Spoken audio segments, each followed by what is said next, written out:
and strength to that fight. Our tail of the tape brought to you by Sheath Underwear. Height and reach advantage goes to the 28-year-old Nathan Harris. Both fighters are inside. Let's get our introductions. Ladies and gentlemen, the following contest, brought to you by SheathUnderwear.com, is scheduled for 3 rounds at a Fury Amateur Series catchweight of 160 pounds. Introducing your first competitor, fighting out of the blue corner. This mixed martial artist stands 5 feet 11 inches tall, and he weighed in officially at 158.8 pounds. Fighting out of Houston, Texas, by way of Taiwan. Today, he makes his amateur debut. This is Chow Lon Ooh. And introducing his opponent across the cage, fighting out of the red corner. This freestyle fighter stands 6 feet tall, and he weighed in at 160.8 pounds. Fighting out of Katy, Texas, today he seeks his first win as an amateur. Here is Nathan Harris. Your referee in charge, John Herzog. All right, Wu in the blue gloves, Harris in the red. We get our first look at Chow Wu. So this is interesting, you know, Chow Wu is a southpaw, there's no tape on him. So we talk about the struggle of finding information on debuters. Both guys pretty physical, very similar builds, right around 6 foot tall, very lean, very muscular.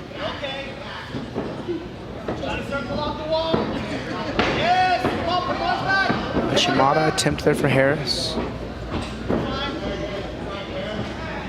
Good transitional defense there from Wu. I mean, Harris, he's trying to shoot a double leg with 2 overhooks. I mean, it's going to be so hard to finish. Not impossible at an amateur level, but very challenging. I mean, if I'm Wu, I'm going for 20 guillotines by the time this exchange is over. Yeah, that neck was sitting there ready to be taken. You know, Nate did a good job then, digging an underhook, transitioning to the inside. Now he's in on a double with 2 underhooks. Wu's still doing a good job keeping his hips pretty far back. Notice Wu's using that right whizzer to really lift Harris up, to try to create as much space between Harris's lock and Wu's hips as possible. Have a little cement mixer potential, reversal. What balance Wu is showing. Yeah. He's really strong, really good balance. I'll tell you, in Nate's fights, he's actually done his best job on his feet. You know, he will wrestle and grapple hard and hit reversals, but it's always competitive. Sometimes, you know, flaws will show up, but he's done pretty consistently well striking. Good knees there from Harris. That was a nice little duck under, drags him down. Wu looks to recover guard as to avoid getting his back taken. And he's got the underhook on the right side.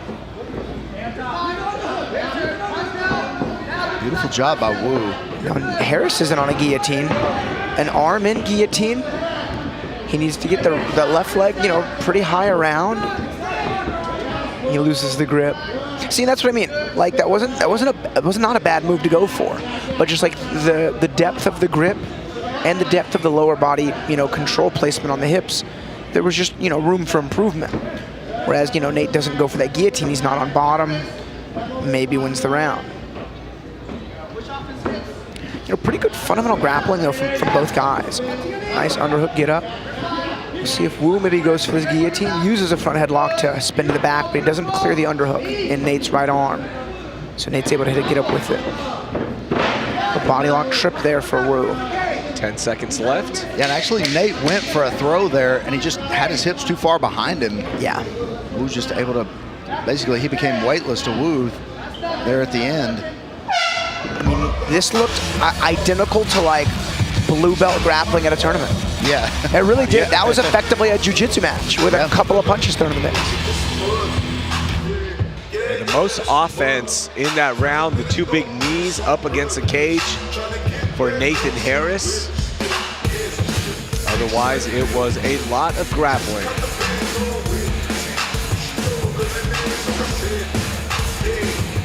Take a look at our upcoming schedule. 2 cards left before we head to Fury 100. November 3rd, Fury 98 right here in Houston.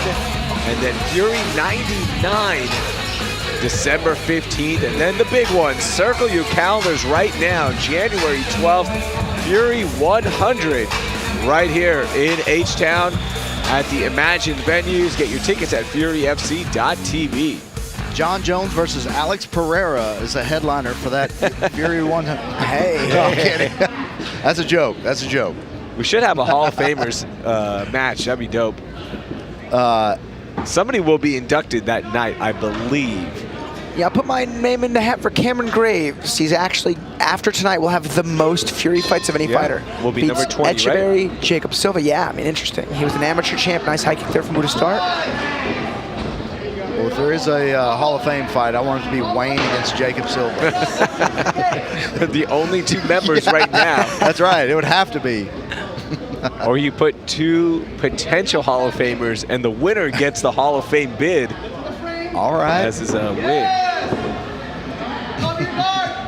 So many good matchups to be made. Richard Burmaster against Eric Garcia. Or Rich Burmaster against Jacob Silva. If you remember those shenanigans, where he's saying that Jacob Silva in one punch could not knock him out. Yeah, was that ever tested?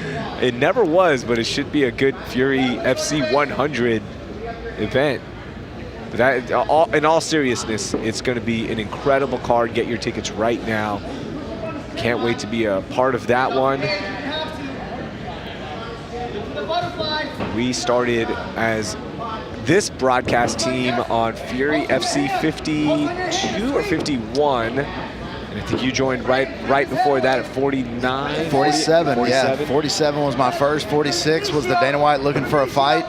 And I was a guest at that show, and then I did the next show, and Alex and Todd Moore both looked down their nose at me like, who's this guy? Let's get rid of him quick. And here we are, 50-something shows later. Yeah. No, I had an open heart. I always like meeting new friends, especially if they do a good job, and you did a great job. Oh, thank you guys. You guys were very welcoming. Fury puts on a great show, and you know, like I said, Alex and I have done 50-something shows now, and man, it's been amazing. It's funny, Woo's got this wrist right as he's laying down some damage with some hammer fists, and we're sharing sentiments of love and friendship. Immediately this round started, and he was in a dominating position. So yeah, you know, it looks like Woo's, and now that arm is going in for the choke. Yeah, is this going to be enough for Woo? Man, Nathan's got to fight that top hand now. I mean, he's got a 2-on-1 peel it. This is still choking him, I guarantee it. It's hurting. See hurting. the face. He's got to get that hand down, which he does. He's got to keep fighting that hand. I mean, this is even worse than it was moments ago. Man. Oh, there it is. Man, Woo with the rear naked choke. What a finish in round 2 for Chow Woo, getting that debut win. Dominating work from the start of this round. Strong fundamental grappling that ended up paying off. Yeah, very, very good. Perfect rear naked choke sequence. Taking the back, the wrist ride, and then defending the defense for that and re-examining that choke arm, putting that under the chin. Once that chin goes over the top of that gate arm, you're basically done. Yeah. It's very, very tight.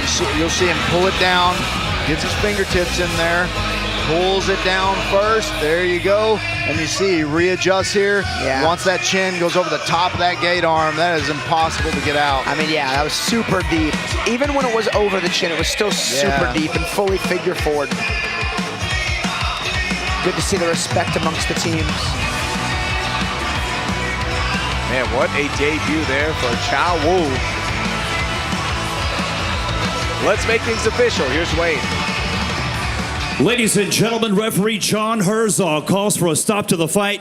2 minutes, 16 seconds into round number 2. Declaring a winner by tap out due to a rear naked choke, Chow Long Woo.